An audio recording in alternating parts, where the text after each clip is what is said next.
30 spots like that.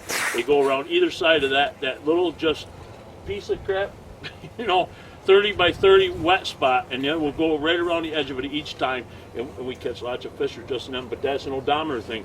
We might be 2 miles down the road from a good crossing, and there will be one of those spots, or a break in the woods, and we'll set that, and it produces. Use any Heavy-Hearts?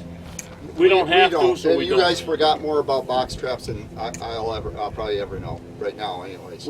I have a friend of mine that works for the USDA in Northern New York. He's been doing a lot of that coon rabies vaccination and that stuff, and they catch a lot of fish. They're doing it all summer long, but they catch a lot of fish in them Heavy-Heart traps because that's what they're using to catch coon.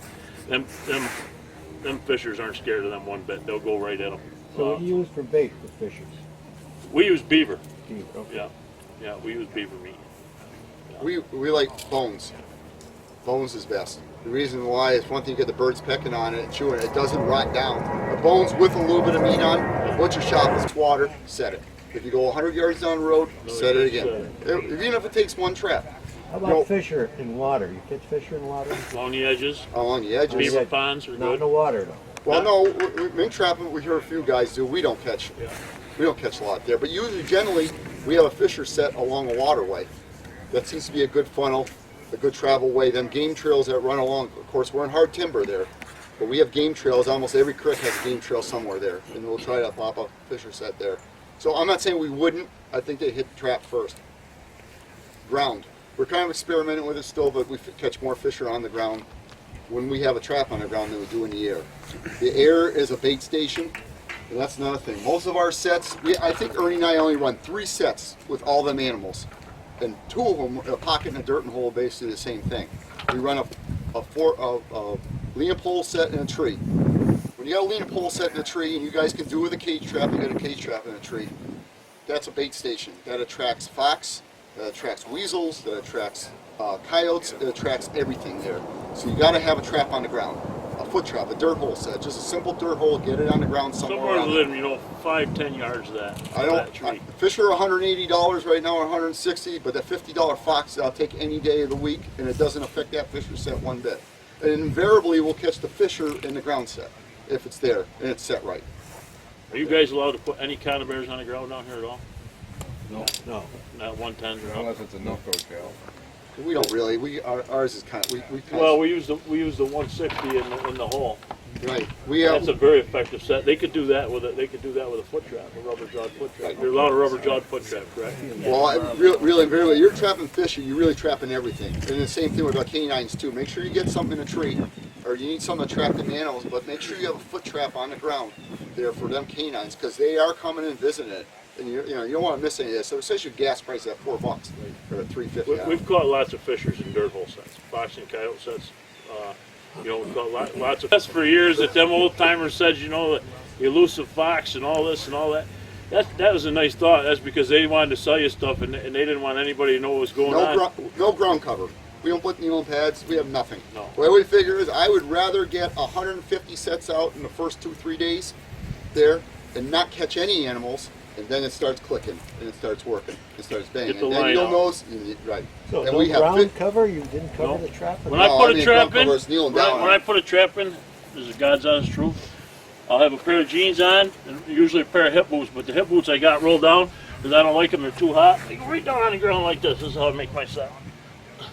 Just like that. And I've had hundreds of coyotes the next morning and foxes. Get that thought right out of your head, that really, they don't know that you're there, whether you have a ground cover or not, they do. Scent doesn't come from your pants, it comes from skin flaking off your body, and you got that anyway there. They smell them farmers and stuff all day. Maybe if you get in the northern, the real northern woods of Maine or something like that, it might play a bigger role. But in the farm country, which I'm talking about, and we're in the southern Adirondacks, we do traps in northern Adirondacks too. I don't believe it plays any role. I've proven it. And I feel personally, there's only 2 reasons that a fox or coyote's ever going to dig your set. One of it is, it's not bedded properly, and I don't care if it only moves 1/8 of an inch. He's trained, that coyote or fox is trained, what's he hunting mice? If something moves, he's digging. And he ain't going to dig, what he's going to do is draw his nails across first, and then he catches the jaw and flips it over, flips it out.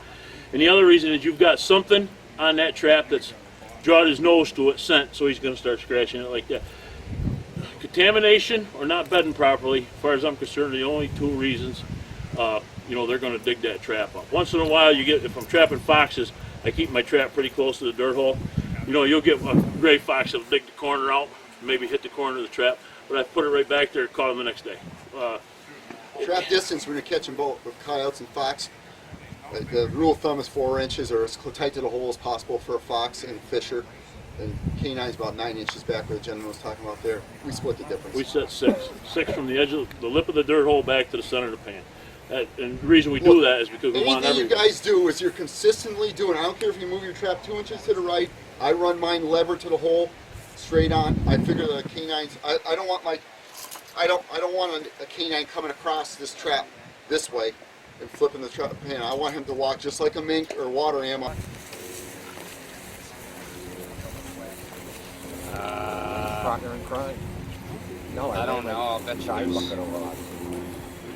Back up there. And go to either a cotton ball, which gives a little bit of a white look when he looks down in the hole, or some sheep's wool,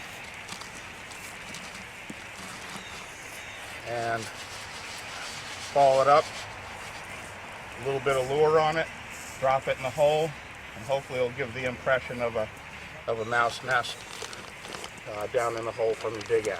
Of course, you can go to bait instead of using lure. I try to stay away from any meat baits where I am, just because I'm trying to center on coyotes. That's the reason why on my trip pans I usually have about 4 to 5 pounds of pressure on the trip pan, kind of avoid some of the skunks, possums, raccoons. You'll still catch them, but if you're looking to catch anything or